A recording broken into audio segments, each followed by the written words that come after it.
You have something to do. The file is open. You're at your desk, pen and paper in place. The desk is tidy. You even made your coffee.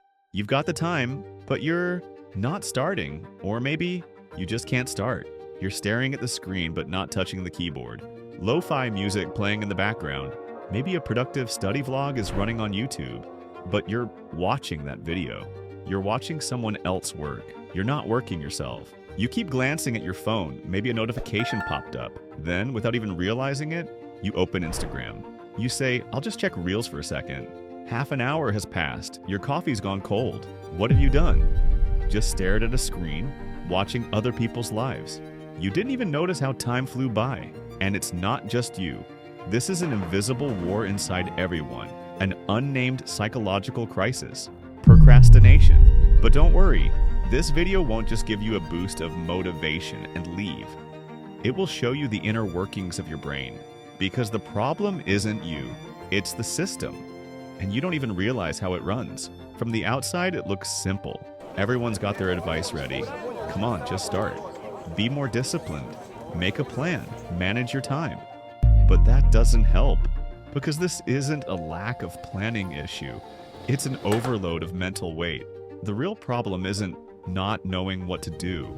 It's the emotional storm those tasks trigger inside. A screen opens, the file's blank. But your mind is full of anxiety, full of self-doubt, full of pressure to be perfect. So even when the task is clear, like an emotional tsunami paralyzes you. And that's why procrastination isn't just a habit. It's a defense mechanism. And most of the time, it's a reaction to a threat you're not even aware of. Now picture this in your mind. There's a task, a small one, but your brain makes it feel huge, like climbing a mountain. Your feelings about the task outweigh the task itself. What if it's not good enough? What if I mess up? What if this task exposes me and people realize how incapable I really am? And your brain offers a solution. Then don't start at all. Because in your subconscious, if you don't begin, you can't fail. And if you don't fail, you won't be judged. This is your brain's ancient survival instinct. Back then, a mistake meant being excluded, and exclusion was as good as death. Today, we won't die from not sending an email, but your primitive brain still thinks so. It's trying to protect you, but from your own future? Dr. Tim Feichel from Cornell University puts it simply, procrastination is not a time management problem. It's an emotional regulation problem. Burn this into your memory. Because the solution isn't just about making a to-do list. It's about transforming how you feel about the to-do list. Sometimes you think, why can't I just do this simple task? The decision is made. The task is clear. You've got the time, but you don't do it. You can't. And this isn't laziness like you think. It's not even about not knowing what to do. Science backs this up too. At Columbia University, a study gave people tiny tasks, like pick something from this menu. Simple, everyday stuff. Takes seconds to decide. But one group was put under stress before the task. They were made anxious, mentally drained. And the result? The stressed group kept procrastinating, even with this tiny choice. They stalled, thought about it endlessly, but couldn't act. The other group? They just picked and moved on. Because the issue isn't the task itself, it's how the task makes you feel. The brain asks not, is this hard, but how will this make me feel? And if the feeling is heavy, even the easiest task makes you want to run. That's why procrastination isn't a planning problem. It's an emotional regulation problem. So what's happening in your brain during all this? Two parts are at war. Prefrontal cortex. Let's plan, let's move forward. Amygdala. This is stressful, let's escape. And every time stress goes up, the amygdala screams. The prefrontal cortex gets shut down. So you escape by saying, let me just check YouTube. And that moment, that's where the vicious cycle begins. You don't start, you feel relieved, then feel guilty, then get angry at yourself, then escape again. This loop is known in science as the procrastination spiral. And with every round, it paralyzes you a bit more. Now stop and ask yourself, what emotion am I avoiding? Not what task. Most of the time, the answer isn't a single word task. It's not, I'm avoiding the presentation. It's, I'm avoiding failing during the presentation. It's not, I'm avoiding sending a message, and it's, I'm avoiding being rejected. That awareness, it breaks the cycle. So what's the solution? Shrink the task. The goal isn't to finish. The goal is to start. I'll just open the file. I'll just write the first sentence. I'll just begin for 2 minutes. Because action reduces anxiety. Once you start, your brain realizes, this isn't as scary as I thought. And motion builds momentum. Psychologist Robert Maurer puts it best. The brain fears big changes, but it doesn't resist small steps. Now let me give you a powerful mindset. Good enough. Stop trying to be perfect.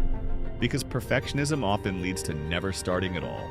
Did you know how Pixar opens every script meeting?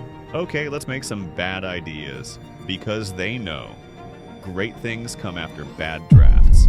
When J.K. Rowling was writing her first Harry Potter book, she was unemployed, depressed, and most days she just stared at a blank page. She wanted to write, but a voice in her head kept saying, what if it's bad? What if people hate it? So for months, she just thought. She didn't begin until one day, in a cafe while her baby slept in a stroller, she scribbled one sentence on a napkin, and that sentence started a 500 million book legacy. Because sometimes, half a step is the beginning of an entire story. So is the solution only about shrinking tasks? The real solution is about changing how you see yourself. Because over time, without realizing it, procrastination stops being a behavior and becomes an identity. It starts simple. I'll skip today. Then, tomorrow's not great either. And suddenly, this is just who I am. I can't focus. I'm lazy. I'm a last-minute person. And that's the most dangerous moment. Because now the battle isn't with behavior, it's with identity. Your brain mistakes repeated behavior as personality. Just like in the show Hoarding Buried Alive on TLC. At first, it's just a few items. Let's keep them for now. Then a few more. Then even more. And one day, you can't walk through your own house. But the issue isn't just the stuff. It's mental clutter. The same thing happens with mental mess. Today you put off one task, tomorrow another, and one day you wake up with 50 tasks on your desk, 500 thoughts in your head, and the scariest part, you start saying, this is just who I am. Just like people in My 600-Pound Life, it's not just about the weight, a habit becomes an identity. I've always been this way, for as long as I can remember. This is who I am, but that's a lie, because your identity is not fixed. The brain updates your identity through signals. Every small step you take tells it, look, I'm changing. See, I can do this. I'm not who I thought I was. By the way, if you've watched this far, it means you take this seriously. Hit subscribe. I'll take you even deeper next time. So let's reverse the cycle. Don't try to force the behavior. Change the identity first. Small task, small win, new belief, new identity. Those tiny steps, they may seem insignificant from the outside, but inside, they're the first signal rewriting who you are. James Clear, author of Atomic Habits, says it perfectly. Every action is a vote. Each step you take is a signal to your brain. This is who I am.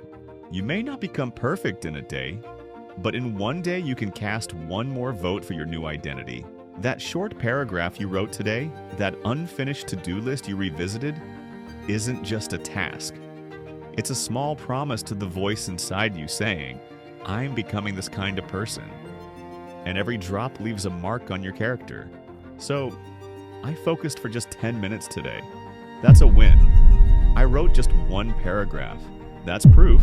I opened my to-do list. That's a beginning, and these beginnings get recorded in your brain's identity file. So how do you make this new identity stick? Here are 3 simple but powerful steps. 1. Optimize your environment. Don't rely on willpower. Put your phone in airplane mode. Turn off notifications. Simplify your workspace. Because willpower is temporary, but systems are lasting.